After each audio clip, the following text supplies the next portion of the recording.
bareeddu koo akkamitti jaalala kootiin mo'amuu dandeesse? Ati barii akkuma nama beekamu nama jaalalaanii qabeenyaanis warra beekamedha. Ani koo yeroo ati shurraabii adii uffattee si arge baay'ee tokko kanan gaddita. Garuummoo akkamitti jaalala kiyyaan na mo'amuu dandeesse jechuudhaan hireen itti dubbate.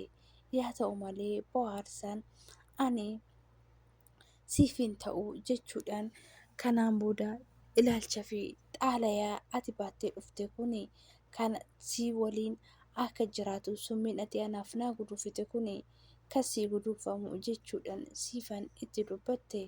Yaa ta'u malee xalayaan kuni kan isheedhaaf barraa'e kan hireen isheedhaaf kennite jechuudha. Bohaarsaan kan barreesse hireedhaa fi hireen isheedhaaf kennite. Yeroo sanis baay'ee waan gadditeef kuni kan beekuu qabdu kana jechuudhaan itti dubbate.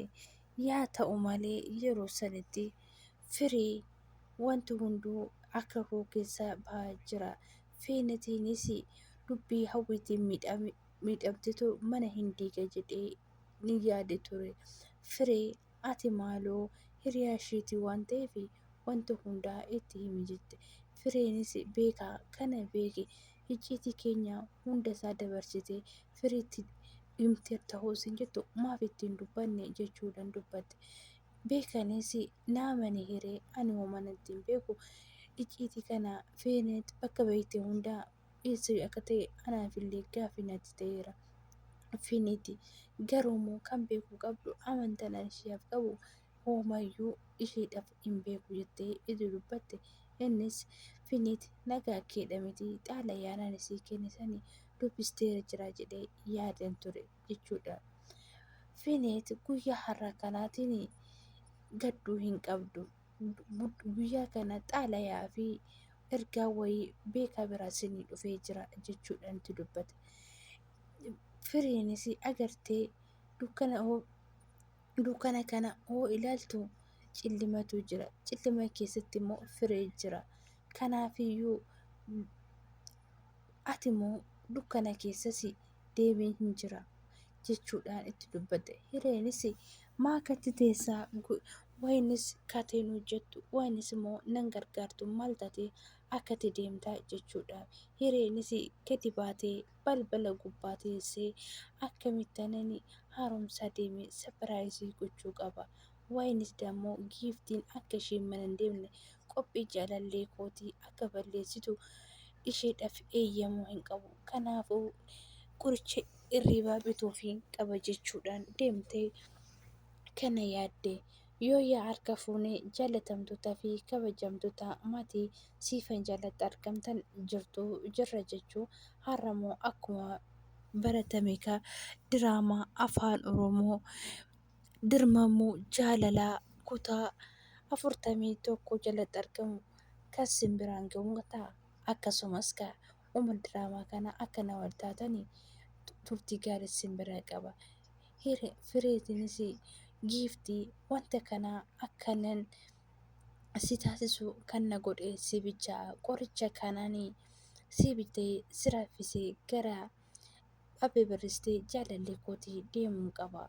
Giiftii ifa manaa godhe gocha kanas hanga sirratti dalagus kan na taasise isuma kan maafiyyuu hoomaa siin jechuu hin danda'u. Qoricha kanas argadhee odoo milkaa'ee baay'ee dasna jedha jechuudhaan isheenis imala ishee ittuma fufte. Yaa ta'u malee yeroo kana keessatti giiftiinis abbee barreessitee hiriyaa ishee deemuudhaaf baay'ee babbareedaa osoo jirtuu hireenis bishaan fiddee fi qorichatti naqxee cinaa gootee summicha kennitee fi ishee raffistuudhaaf burcuqqootti buusteef. Yeroo sanitti firiinis laaluu hin dandeenye waan gara malee itti aarteen jookuma sanitti gadi deebistee qucettee teesse. Yeroo sanitti hireenis ishee ilaaltee irratti waan isheen gootuu fi gochi isheen gootu itti toluu dide. Firii maaltu goota asii kaatee uffattu maaf hin qophoofne habbee barreessitee haaromsaatii fi miti hin deemtuu jechuudhaan itti dubbate. Giftii amma siifamaa naaf hin goone guyyuma tanaa naaf obsi guyyuma tana happy birthday kun akkuma darbutti obsa naaf kenni jechuudhaan itti dubbate. Giftiinis maal siin jedhanii ka'iitii uffata uffadhuutii tottoliitii mataa keetillee uffadhee taananii si hojjetaa jechuudhaaf itti. Firiinis maaloo ani guyyaa kanaa hoomayyuu ati waan na gommoomsaa jirtuu fi ani nan beeka. Kanaafiyyuu guyyuma takkitti tana ana naa obsi. Happy birthday jaalallee kiyya kun hanga darbuufi jettee dubbatte. Firiinis yeroo akkasii jetteeni maaloo ani maalan siin jedhe ani koo uffadhu kootu rifeensa keetis siifan qopheessaa siin jedhe malee homa siin hin jenne waan tokkollee akka yaaddatu siin barbaadu. Hoo deemne wayyaa siin jedhee waliin akka deemnu barbaade jechuudhaan itti dubbate.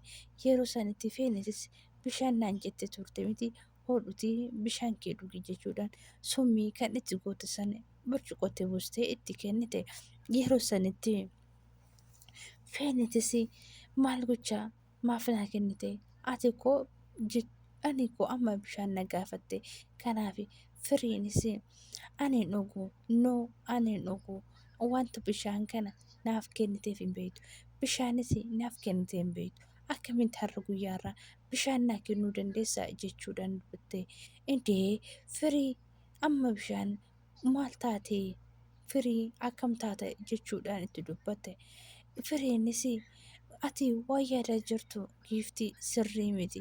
Kanaafiyyuu bishaan kana dhugiitii sittaa qabbanaa'u jechuudhaan itti dubbata.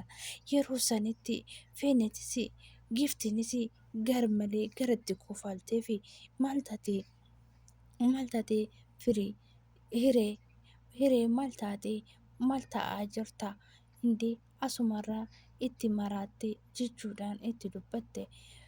Hireenis garmalee humnaadhaan obaasuu dandeesse. Waan ishii hin tasaaqaaneef bishaanicha fuutee daffaatee raawwatteeti.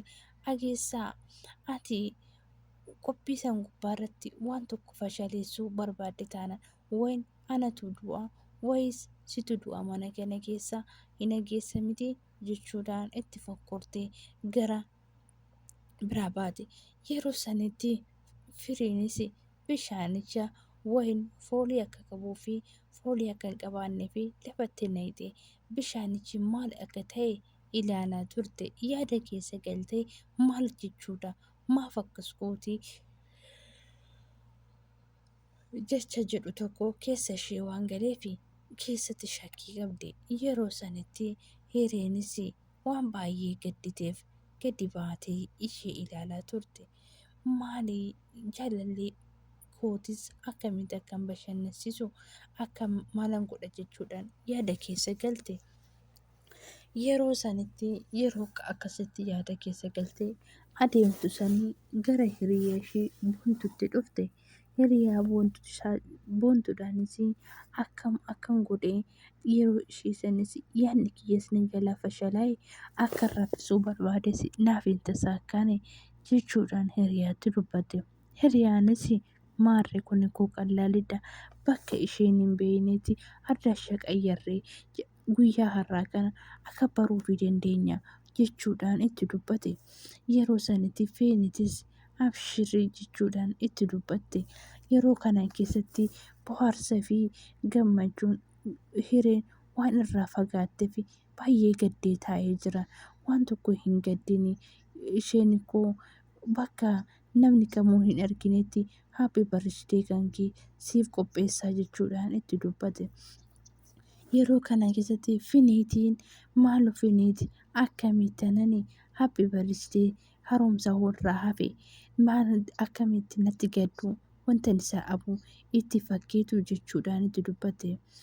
Finiitis kuni koo qallaaliya giiftiin koo akka nu mana barbaarumsaatti qopheessinu kan beektu waan ta'eef numooyyuu boota qayyarree gara biraa midirish addaashaa kan biraatti qopheessinee isaan birthday isaa gochuu hin dandeenya jechuudhaan gorsite.